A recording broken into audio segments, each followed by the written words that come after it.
Rakit PC mid-range bukan di 10 juta, tapi sekarang di 15 juta rupiah. Agak pusing sih, tapi di lain sisi ini speknya udah cakep banget dan pastinya udah future proof ke depannya.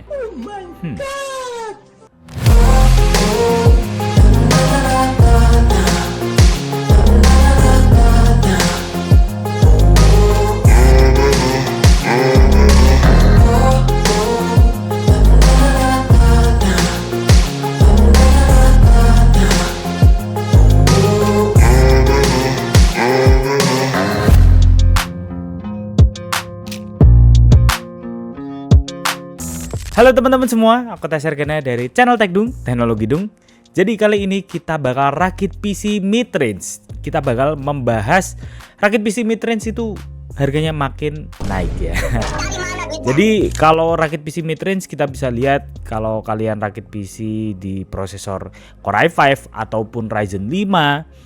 Kalau untuk GPU seperti RTX 5060 ataupun RX 9060 itu termasuknya PC mid range. Dulu aku bisa rakit PC Intel Core i5 12400F plus RTX 4060 di budget 10 juta. Itu mid range ya. Dan kalau mid range yang sekarang ini budgetnya lebih cuy.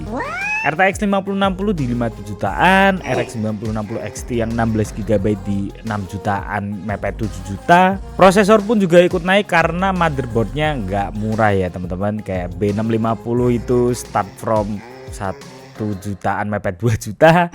B760 ya nggak Intel Core Ultra series ya, itu di budget 2 jutaan kalau DDR5. Jadi emang mahal ya. Jadi rakit PC mid range di budget 15 juta kita akan mendapatkan full komponen baru dan juga ini menggunakan generasi cukup baru ya, dan ada yang terbaru juga dari GPU-nya. Kalian penasaran menggunakan apa aja? Langsung aja, ini dia spesifikasinya. Yang pertama untuk prosesor aku menggunakan Intel Core i5 14400F, memiliki 10 core 16 thread. Ini menurutku sudah sangat cakep ya. Prosesornya ini under 2 juta alias 1.800.000-an. Dan kalian akan mendapatkan 10 core 16 thread di harga segitu, support PCIe Gen 5 dan DDR5. Menurutku ini worth it banget sih, prosesor yang cukup underrated. Aku pilih yang tray makanya lebih murah, itu di budget ya 1 jutaan gede, under 2 juta. CPU cooler ini cukup penting, aku menggunakan PC cooler RT400. Ini menurutku cakep banget, penemuan dari subscriberku yang dulu pernah rakit PC di Tekdung, dan ini bener-bener mantep ya, performanya cakep dan desainnya ini kotak-kotak minimalis, aku suka banget sih. Selain itu ini sudah sangat cukup untuk mengademkan i5 14400F, nanti bakal kita tes. Harganya santai aja, murah banget di 200 ribuan rupiah, mantap. Untuk menyandingkan dengan Core i5 14400F, aku menggunakan motherboard yang mid range juga. Ini chipset B mid range, yaitu ASRock B760 MPG Lightning DDR5. Nah, untuk chipset B760 itu mid range ya teman-teman, dan harganya ini 2 juta rupiah. Kalian akan mendapatkan 4 slot RAM DDR5 dan slot SSD yang banyak banget, ada 3 M.2 NVMe PCIe Gen 4, dan untuk PCIe kali 16 GPU-nya ini sudah support PCIe Gen 5. Maka dari itu aku pilih motherboard ini. Tentunya platform Intel nih lebih masuk akal karena harganya menurutku ya, untuk menyandingkan dengan GPU yang PCIe Gen 5 juga generasi terbaru. Maka dari itu aku pilih yang lebih future proof aja dibandingin untuk platform Ryzen, biar lebih murah juga sih. Nah ini ya motherboardnya udah sangat cakep. Untuk RAM-nya ini aku pakai dari Adata DDR5 32GB kit kecepatan 5600 MHz ya. 32GB should be sangat cukup banget ya, dan upgrade-nya mungkin nanti dan upgradable-nya karena masih ada 2 slot RAM tersisa, bisa 64GB nih. Ya jadi ini udah bukan minimum requirement tapi udah lebih dari minimum requirement, recommend ya. Pakai 32GB langsung. Jadi PC midrange ya udah dapat segini udah cakep banget kalau rakit PC di Tekdung. Untuk harganya sekarang DDR5 cukup murah ya, tapi ada kenaikan sedikit sekarang ya di budget 1 jutaan kecil lah. Nah ini dia GPU-nya. Ini menurutku sangat penting dan krusial untuk kedepannya, future proofing biar nggak kemakan zaman juga. Jadi aku pilih dari ASRock RX 9060 XT yang varian 16 GB. Nah kenapa kok 16 GB pada lebih mahal? Karena kedepannya game-game itu sangat rakus akan VRAM ya teman-teman, atau video RAM. Jadi untuk VRAM 16 GB ini akan sangat kepakai untuk game-game next gen kedepannya. Jadi kalian nggak perlu untuk gonta-ganti GPU lagi dalam jangka waktu yang cukup lama. Apalagi performa 9060 XT ini sudah sangat mantep ya. Ini hampir setara dengan RTX 5060 Ti. Jadi why not kita pilih yang RX 9060 XT, toh juga harganya lebih murah daripada yang 5060 Ti. VRAM-nya 16 GB, performanya juga cakep, dan aku suka ya desain dari ASRock ini ya, mengkotak-kotak gitu kayak cyberpunk gitu ya. Dan ada sentuhan RGB-nya. Harganya 7 juta rupiah. Lumayan ya. Untuk SSD-nya ini aku pakai yang mid range juga ya. Jadi Adata Legend 860 1 TB NVMe PCIe Gen 4. Kapasitasnya 1 TB, udah cakep banget ya. Jadi untuk nyimpen game, nyimpen data udah aman banget, enak banget, dan kedepannya juga bisa upgrade storage juga, mau hard disk ataupun SSD. Masih ada 2 slot M.2. Mantep deh.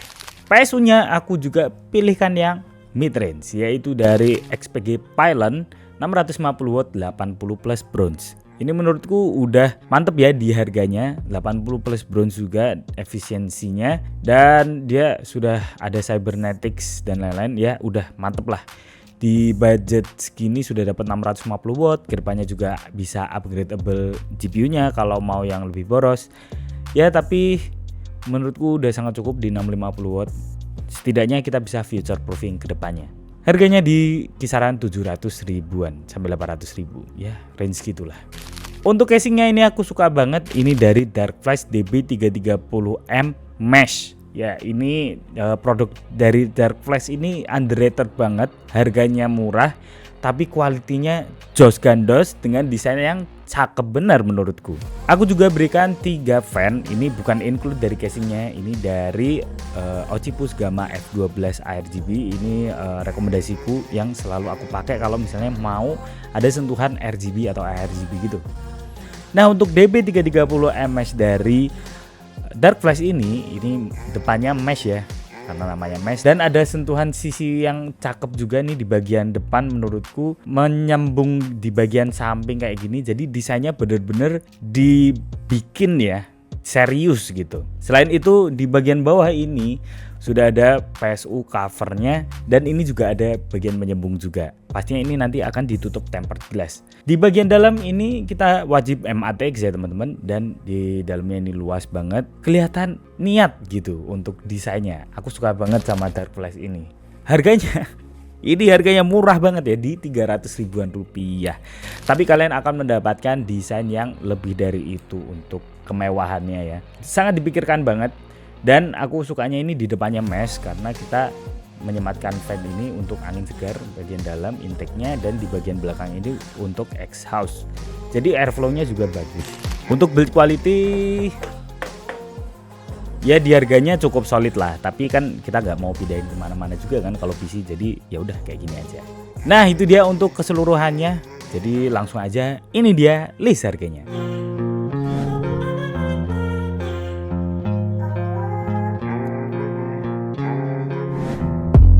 Itu dia keseluruhannya ya 15 juta kan ya. Jadi ya gimana ya untuk performanya, langsung aja ini dia benchmarknya. Cinebench R23 mendapatkan skor di 14.723 dengan suhu maksimum di 60 derajat Celcius dan average berada di 56 derajat Celcius. Ini bener-bener adem sih, 10 core 16 thread diademkan dengan CPU cooler 200 ribuan aja, mantap.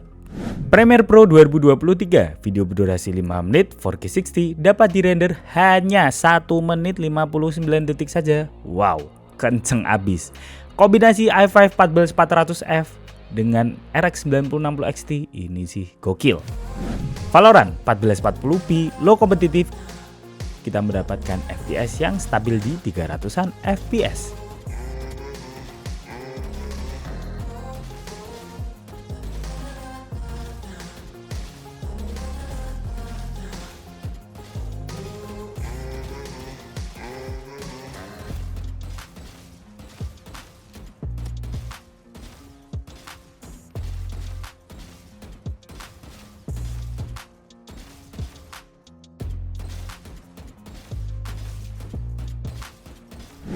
F1 2022 1440p setting ultra rata kanan, ray tracing off aja. FPS nya tembus ratusan cuy, cakep banget.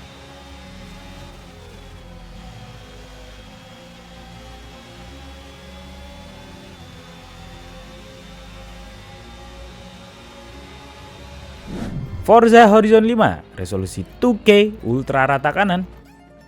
Ya pastinya tembus ratusan juga, mantap.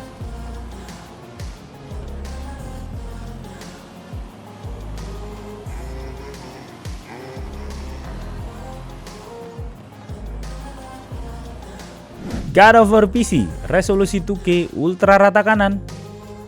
Kita bisa nikmatin di 80-an hingga 90 FPS, mantap.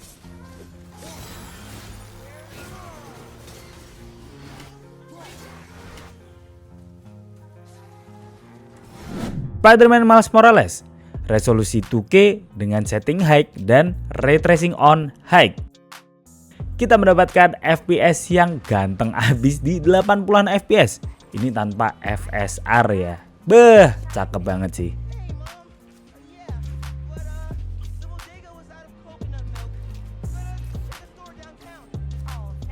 Black Myth Wukong resolusi 2K dengan FSR 70%, frame gain on, ray tracing medium, setting high.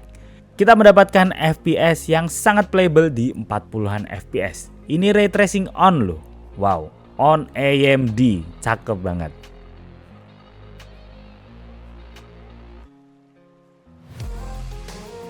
Untuk konsumsi dayanya berada di 300-an watt kecil saja. Ini termasuknya oke ya dengan performa yang dihasilkan. Nah itu dia untuk performanya PC mid-range zaman now tahun 2025.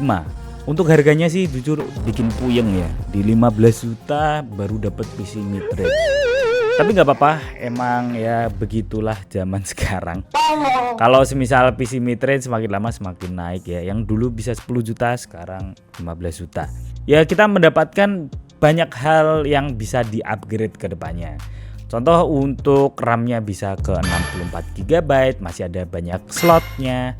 Dan ada 2 slot tersisa SSD bisa upgradable ke depannya. Dan ini sudah PCI Gen 5 untuk GPU-nya. Ke depannya kalau misalnya ada GPU baru yang lebih boros dan lebih bagus ya bisa tinggal di-upgrade aja. Untuk PSU-nya 650 watt siap juga untuk nge-upgrade GPU. Ya pastinya udah menurutku udah lebih dari cukup lah. CPU-nya juga 10 core 16 thread cuy. Ya udah siap lah untuk diajak gaming, editing, rendering. Adem juga. Pakai CPU cooler 200 ribuan kita bisa ngakalin. Ya pastinya lebih hemat ya. Jadi menurutku ya ini PC mid range yang bukan dipetokin murah ya, tapi ya mid range, bener-bener mid range. Menurut kalian gimana? Apa definisi rakit PC mid range menurut kalian? Langsung aja drop di kolom komentar di bawah ya. Dan kalau kalian mau rakit PC seperti ini, langsung aja di deskripsi hubungi WA Tekdung. Langsung aja, let's go.